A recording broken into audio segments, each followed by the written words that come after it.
মৰমৰ ছাত্ৰ-ছাত্ৰীসকল, আজি মই তোমালোকৰ ওচৰলৈ আহিছোঁ ব্যাকৰণৰ এটা পাঠ লৈ। সেই পাঠটো হৈছে বাস্য।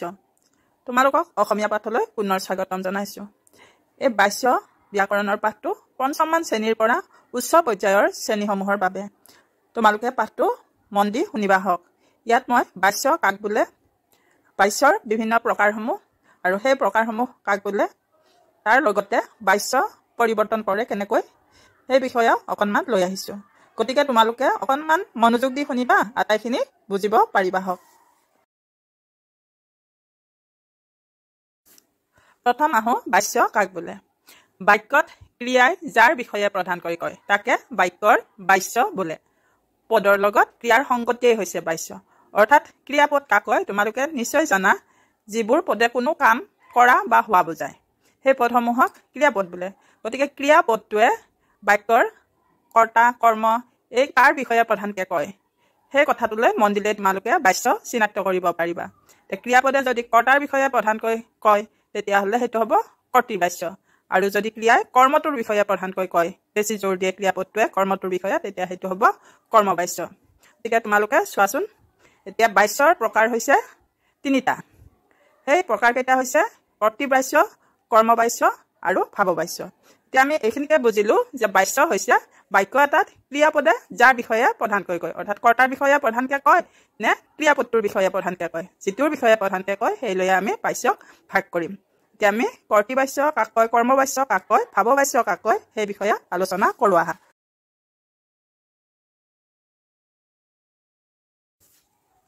কৰ্তৃবাস্য, যি বাক্যত ক্ৰিয়াই কৰ্তাক প্ৰধানভাৱে বুজায় তাক কৰ্তৃবাস্য বোলে। কৰ্তৃবাস্যত কৰ্তাত প্ৰথমা বিভক্তি হয় আৰু ক্ৰিয়াপদটো কৰ্তা অনুযায়ী হয়। অৰ্থাৎ কৰ্তাটো যদি প্ৰথম পুৰুষৰ হয় তেতিয়া ক্ৰিয়াপদটো প্ৰথম পুৰুষৰ হ'ব, আৰু কৰ্তাটো যদি দ্বিতীয় পুৰুষৰ হয় ক্ৰিয়াপদটো সেই অনুসৰি আমি দিব লাগিব, আৰু তৃতীয় পুৰুষৰ হ'লেও আমি ক্ৰিয়াপদটো সেই অনুসৰি দিব লাগিব। তাৰপিছত কোৱা হৈছে যে কৰ্ম যদি থাকে তেন্তে তাত দ্বিতীয় বিভক্তি হয়। এতিয়া কৰ্তৃবাস্যত আমি কৰ্তাটো, কৰ্তা কাক কয়, যিজনে বা যিটোৱে কামটো কৰে সেইটো হৈছে কৰ্তা, আৰু কৰ্মটো হৈছে সেই বাক্যটোত কি কাম কৰিছে, কি কৰিছে, সেই তাৰ উত্তৰটো থাকে যদি সেইটো কৰ্ম।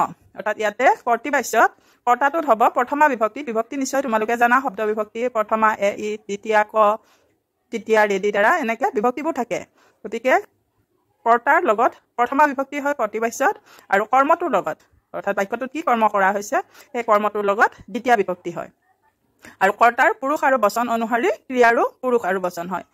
পুৰুষ আৰু বচনৰ বিষয়ে নিশ্চয় জানা বুলি মই ধৰি লৈছোঁ। এতিয়া উদাহৰণত দিছে, যেনে মধুমিতাই কিতাপ পঢ়িছে। এতিয়া মধুমিতা অৰ্থাৎ কোনে কৰিছে সেইজনে হৈছে কৰ্তা, অৰ্থাৎ যিয়ে কৰিছে। মধুমিতা শব্দটো হৈছে কৰ্তা, আৰু সেই মধুমিতাৰ লগত ই এইটো হৈছে বিভক্তি। মধুমিতাৰ লগত ই, মধুমিতাই ই হৈছে বিভক্তি, আৰু ইটো হৈছে প্ৰথমা বিভক্তি। এয়া তোমালোকে দেখিলা কৰ্তা পদৰ লগত প্ৰথমা বিভক্তি হৈছে। আৰু কিতাপত শূন্য বিভক্তি, তাত কোনো দেখা দেখিকে যোগ হোৱা নাই, গতিকে তাক আমি শূন্য বিভক্তি বুলি কম। আৰু পঢ়িছে, পঢ়াটো হৈছে এটা ক্ৰিয়াপদ, গতিকে পঢ়িছে মধুমিতাৰ পুৰুষ অনুসৰি হৈছে, অৰ্থাৎ মধুমিতা হৈছে তৃতীয় পুৰুষৰ শব্দ, আৰু তাৰ লগত ক্ৰিয়াপদটো পঢ়িছে হৈছে। মই হ'লে পঢ়িছোঁ হ'ব, তুমি হ'লে পঢ়িছা হ'ব। ইয়াতে মধুমিতা তৃতীয় পুৰুষ বাবে পঢ়িছে হৈছে।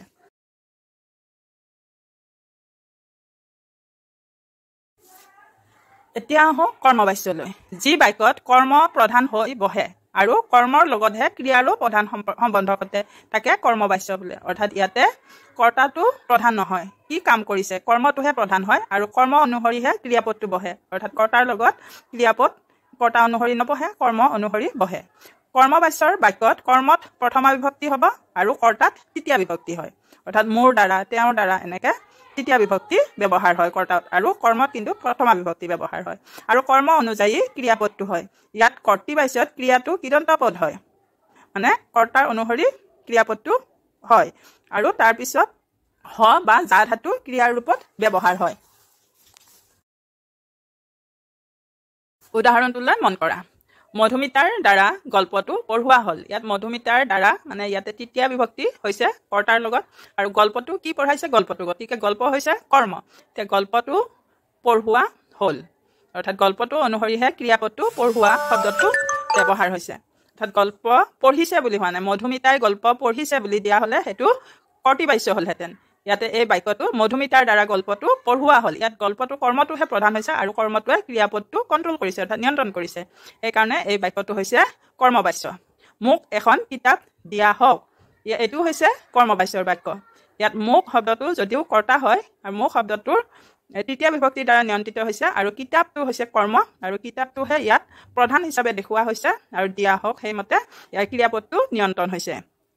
যদি এইটো আমি কৰ্তৃবাচ্য কৰোঁ তেতিয়াহ'লে আমি লিখিম যে মোক এখন কিতাপ দিয়া। এইটো কৰ্মবাচ্য কৰোঁতে হ'ল মোক এখন কিতাপ দিয়া হওক।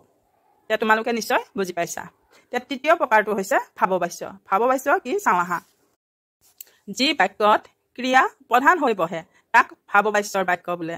অৰ্থাৎ আমি আগৰ দুটা প্ৰকাৰত দেখিছিলোঁ, কৰ্তৃবাচ্যত কৰ্তা প্ৰধান, কৰ্মবাচ্যত কৰ্মটো প্ৰধান আৰু ভাৱবাচ্যত হৈছে ক্ৰিয়াপদটো প্ৰধান। ভাৱবাচ্যত কৰ্তাত ষষ্ঠী বিভক্তি বা তৃতীয় বিভক্তি হয় আৰু ক্ৰিয়াপদটো সদায় তৃতীয় পুৰুষৰ হয়, থাৰ্ড পাৰ্চন যিটো আমি ইংৰাজী ব্যাকৰণত কওঁ।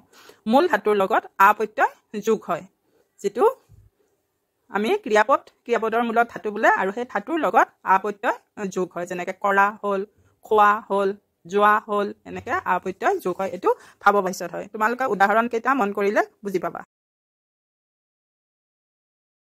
উদাহৰণ চোৱা, মোৰ যোৱা হ'ব।